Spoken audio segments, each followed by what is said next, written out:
Assalamualaikum, salam Malaysia Madani. Kanta 744 mendahului berita. Dimulakan dengan rangkuman berita utama dalam segmen esensi. Kuala Lumpur kekal pendirian Palestin berhak membentuk negara merdeka dan berdaulat dengan Baitul Maqdis sebagai ibu kotanya. Perdana Menteri berkata keamanan dan kedamaian hanya dapat dicapai serta dipertahan jika hak itu dikembalikan.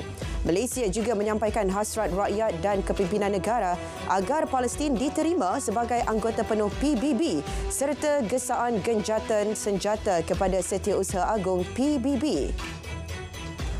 Sementara itu, Malaysia menuntut accountability atas pencabulan jelas Israel ke atas undang-undang antarabangsa dalam tindakannya di Gaza. Jenayah perang Israel menggugat kesahihan undang-undang antarabangsa dan usaha mengakhiri pendudukan haram Palestin.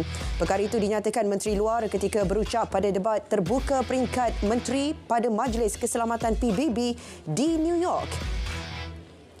Gesaan Malaysia agar genjatan senjata dan bantuan kemanusiaan segera di Gaza mencerminkan pendirian berprinsip kerajaan berhubung isu Palestin. 11 NGO pro-Palestin tempatan dalam kenyataan berkata ia bukti keprihatinan kerajaan memperjuangkan hak dan penyelesaian konflik yang adil terhadap rakyat Palestin. Kumpulan NGO terbabit juga memohon kerajaan memulakan tindakan undang-undang terhadap Israel di Mahkamah Keadilan Antarabangsa. Wisma Putra mengesahkan tiada rakyat Malaysia terlibat atau terjejas akibat gempa bumi di wilayah autonomi Uyghur di Xinjiang, China. Kedutaan Besar Malaysia di Beijing kini sedang memantau rapat perkembangan susulan gempa bumi berkenaan. Rakyat di kawasan terjejas dinasihatkan sentiasa waspada dan mematuhi nasihat pihak berkuasa tempatan.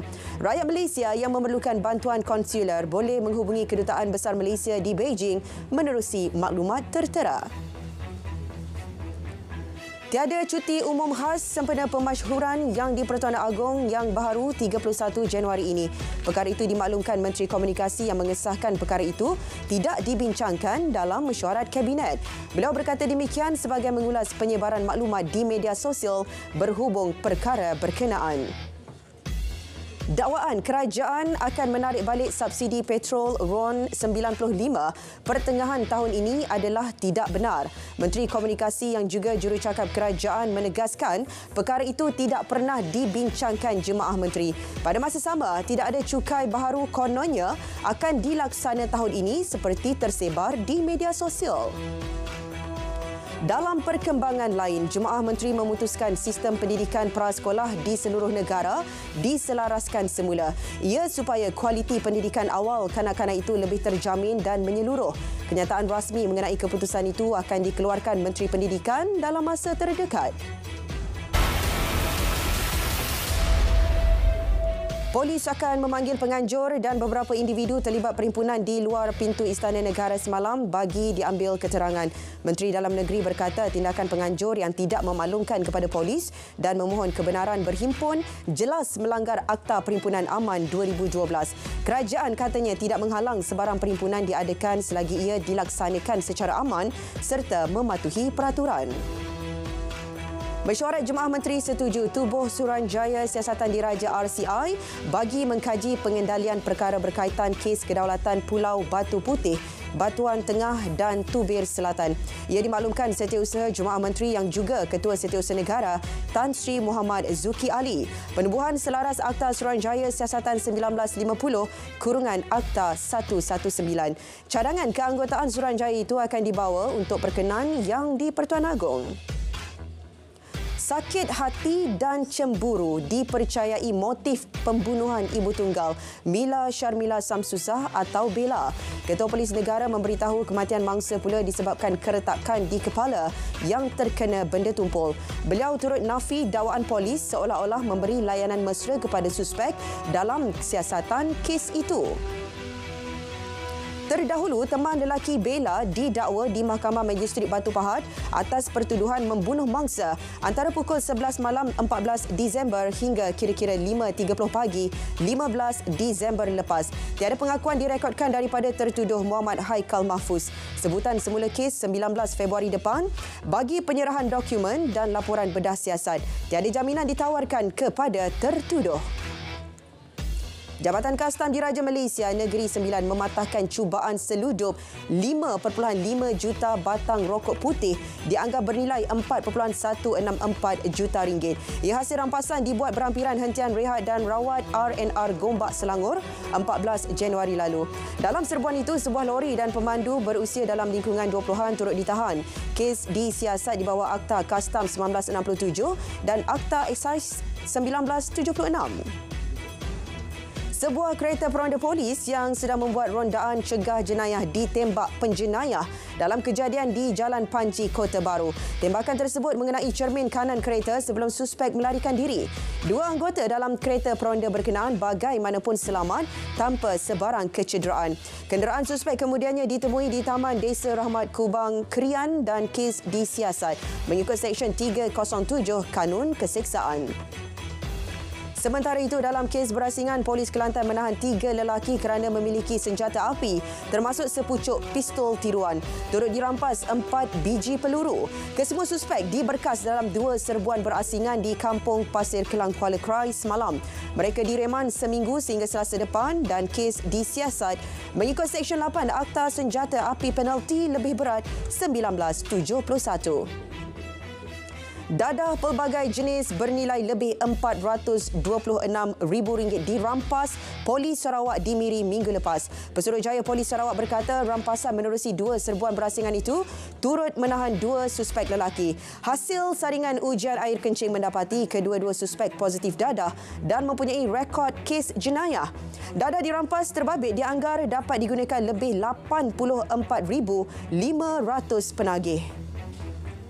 100 pendatang asing tanpa izin ditahan Jabatan Imigresen Negeri Sembilan di Seremban 2. Penahanan hasil pemeriksaan terhadap 628 warga asing termasuk 5 kanak-kanak. Antara kesalahan dilakukan termasuk tiada dokumen pengenalan diri serta tinggal lebih masa. Kesemua yang ditahan dibawa ke Depo Imigresen Lenggeng untuk siarangan dan siasatan lanjut. Di Bintulu, Sarawak, 26 warga asing ditahan Jabatan Imigresen Sarawak menerusi op sapu di Bakun Bintulu pada Isnin lepas.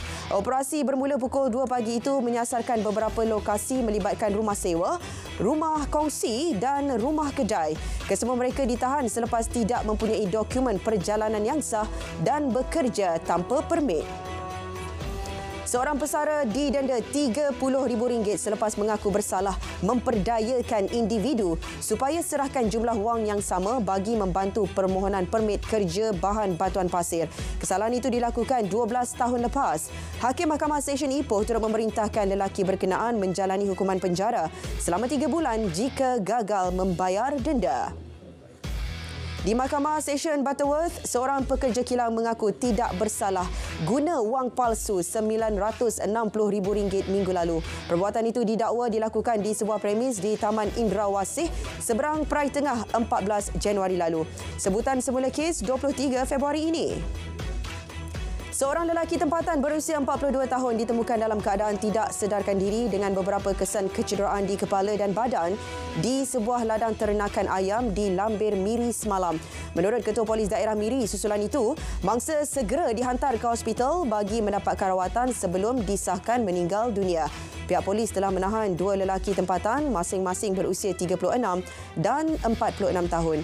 Kes disiasat di bawah Seksyen 302 Kanun Keseksaan.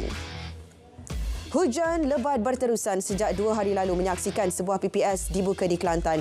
Ia membabitkan PPS Sekolah Kebangsaan Canggai di Pasir Putih menempatkan 123 penduduk terjejas daripada 42 keluarga. Di Terengganu pula, jumlah penduduk terjejas banjir semakin meningkat kepada 113 penduduk daripada 43 keluarga. Besut dan Hulu Terengganu menjadi daerah baru dilanda banjir selepas Kemaman, Dungun dan Setiu. Sebuah PPS dibuka di 2 daerah berkenaan menjadikan 8 PPS beroperasi di negeri tersebut setakat ini. Komisioner Polis M. Kumar S. Mutuvelu dilantik Ketua Polis Johor yang baharu. Beliau menggantikan Datuk Kamarul Zaman Mahmat yang bersara bulan ini selepas berkhidmat 36 tahun.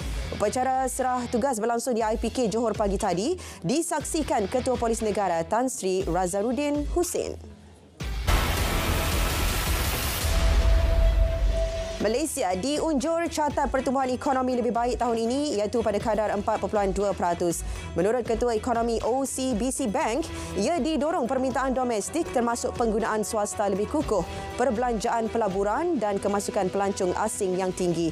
Ringgit pula dijangka mengukuh antara 4.54 hingga 4.58 berbanding dolar Amerika menjelang akhir tahun ini. Hanya 1.6 juta daripada 30.08 juta individu yang telah didaftarkan mengemas kini maklumat mereka dalam sistem pangkalan data utama PADU setakat semalam. Selangor merekodkan angka tertinggi kemas kini maklumat PADU dengan 292,534 individu, diikuti Sarawak 201,399, Johor 164,235, Perak 133,369 dan Sabah 124,375. PADU turut memaklumkan penjawat awam diminta mengemas kini maklumat dan data dalam sistem PADU selewat-lewatnya 15 Februari ini. Orang ramai yang ingin membuat pengemas kinian PADU boleh ke pautan www.padu.gov.my. Laporan statistik upah pekerja sektor formal terkini menyaksikan median upah bulanan sektor formal meningkat 5.5% tahun ke tahun kepada RM2,600 pada tempoh dikaji. Sektor perlombongan dan pengkuarian merekodkan median upah bulanan tertinggi pada September 2023 berjumlah RM5,200. Dari segi taburan upah, 34.6% pekerja formal di negara ini memperoleh upah di bawah RM2,000 bagi tempoh berkenaan.